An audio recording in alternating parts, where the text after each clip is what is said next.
asset of competitive nations. And we all today talk of artificial intelligence revolution. But artificial intelligence is nothing without good data. Because what drives AI is data. So data is the new currency in new economy. Just as oil was the basic fuel of industrial revolution, data is now the fuel of digital revolution. From mobile transactions and health records to satellite imagery and industrial sensors, the global economy is being reshaped by big data, cloud computing, and artificial intelligence.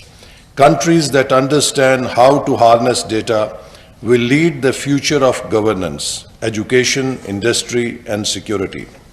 Pakistan must act with urgency and clarity. We cannot afford to lag behind because in the digital age, to delay is to be left behind.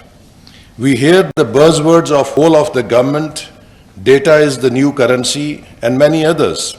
These concepts are frequently repeated, and while we do see encouragement being given to stakeholders for better and more effective use of data in creating opportunities and shaping decisions, we must ask ourselves, why has there not been a significant change in our actual ways of working?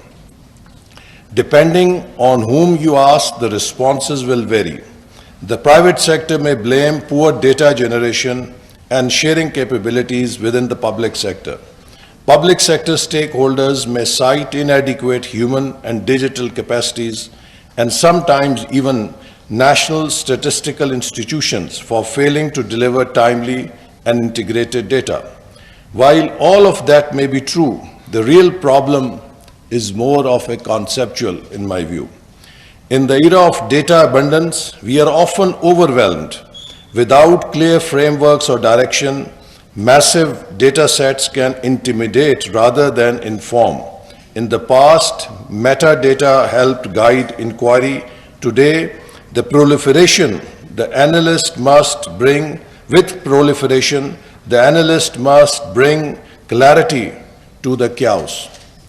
To truly benefit from big data, we must shift our focus from analysis, which often looks backwards, to analytics, which helps us model the future.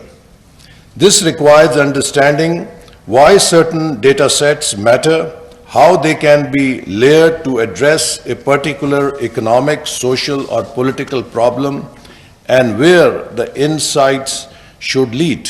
Therefore, merely developing portals may not be enough unless we treat them as part of a broader data value chain.